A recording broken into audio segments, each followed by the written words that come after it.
Hello traders, welcome back to my channel. ఇవాళ date వచ్చేసి 4వ తారీఖు మార్చి ట్రేడర్స్. ఓకే, ఇవాళ ట్రేడర్స్ నేను ఏమి ట్రేడ్స్ తీసుకోలేదు, ఒకసారి చూసుకోండి.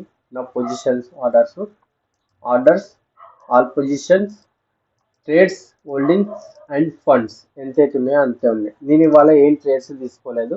ఓకే, ఒకసారి వాట్సాప్కి వచ్చేస్తే ట్రేడర్స్, వాట్సాప్లో మార్నింగ్ ఒక బై అండ్ డిప్ ప్లాన్ అని చెప్పిన. చూడండి ట్రేడర్స్, ఈ లెవెల్లో లైక్ 10 గంటల 41 నిమిషాలకు బై అండ్ డిప్ ప్లానింగ్ చెప్పిన. దాని తర్వాత ఏమైనా న్యూస్ ఉందా, ఇంతగానో షార్ప్ మూమెంటంకి ఏమన్నా ఉన్నదా అని అడిగిన గ్రూప్లో. దాని తర్వాత ట్రేడర్స్ మళ్ళీ ప్లాన్ షిఫ్ట్ చేసిన సెల్ సైడ్కి A to Z మనం చూసుకున్నాం. Okay, first of all traders నిఫ్టీలకు వస్తే ట్రేడర్స్, నిఫ్టీ అనేది ఒక రేంజ్లో ఉంది. ఓకే, ఎప్పుడైతే ఈ రేంజ్ అనేది బ్రేక్అవుట్ ఇచ్చిందో ట్రేడర్స్, ఆ బ్రేక్అవుట్ ఇచ్చినప్పుడు ఈ లెవెల్లో సమ్వేర్ అరౌండ్ నేను పోస్ట్ చేసిన బై అండ్ డిప్. ఒకవేళ ఇట్లా పాజిటివ్లో పోతే డిప్ రాగానే సమ్వేర్ అరౌండ్ ఎంట్రీ తీసుకుంటే స్మాల్ ఎస్ఎల్ ఉంటుంది, పెద్ద టార్గెట్ ఉంటుంది. ఓకే, కానీ మార్కెట్ మళ్ళీ జోన్ లోపలికి వచ్చింది. దాని తర్వాత మొత్తం సైడ్ వేస్ అయింది డే మొత్తం. ఓకే, ఒకప్పుడు ట్రేడర్స్ లైక్ ఎప్పుడైతే నేను నా ప్రాఫిట్ అండ్ లాస్ స్టేట్మెంట్లలో ఉంటుంది చూడండి traders, June, July, August. Okay, 3 months continuous గా లాసెస్ ఉండే ట్రేడర్స్. ఓకే, అప్పుడు ఏదైతే లర్నింగ్ అయిందో అది ఇప్పుడు ఏదైతే ఈ 1 or 2 months గా ఫిబ్రవరి మంత్ ఆర్ జనవరి ఎండింగ్ నుంచి ఏదైతే మార్కెట్ నడుస్తుందో సేమ్ నడుస్తుంది ట్రేడర్స్. అంటే ఫస్ట్ కొంచెం మూమెంటం ఇస్తుంది, దాని తర్వాత టోటల్ సైడ్ వేసి ఉంటుంది. ఒకప్పుడు నేనేం చేసేదంటే ట్రేడర్స్, ఈ జోన్లు లేకపోయేసరికి సింపుల్ చూడండి, మార్కెట్ షార్ప్ గా డౌన్ ట్రెండ్ వచ్చింది. ఇగో ఇది నా break down. Okay, so somewhere around ఈ ఎంట్రీ తీసుకుంటా, సమ్వేర్ అరౌండ్ నేను ఎస్ఎల్ పెట్టుకుంటా. ఓకే, ఎస్ఎల్ ఈడ వరకు కొట్టేసింది. ఓకే, అది కాకుండా దాని తర్వాత ఇగో చూడండి ఈడ కూడా ఒక బ్రేక్ డౌన్ మంచి ట్రెండ్. దాని తర్వాత ఇది ఒక డిప్పు, అంటే ఇక్కడ ఒక ఎంట్రీ తీసుకునేది.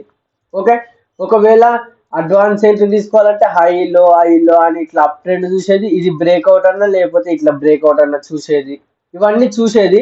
కానీ ట్రేడర్స్ ఇప్పుడు కొంచెం అది ఏదైతే లాస్ కంటిన్యూస్ గా 3 months లాస్ ఏదైతే ఉందో ట్రేడర్స్, దాని నుంచి ఏదైతే లర్నింగ్ అయిందో, లైక్ నా మిస్టేక్ నుంచి ఏదైతే లర్నింగ్ ఎక్కువ అయిందో చూడండి, అది నాకు కొంచెం పాజిటివ్ కాన్ఫిడెన్స్ ఇస్తుంది. ప్లస్ ఏ రోజు అవాయిడ్ చేయాలి, ఏ రోజు ట్రేడ్ తీసుకోవాలనేది కూడా ఒకటి ఐడియా వచ్చింది ట్రేడర్స్. ఓకే, బ్యాంక్ నిఫ్టీకి వచ్చే బ్యాంక్ నిఫ్టీ ఇవాళ బాగుండే.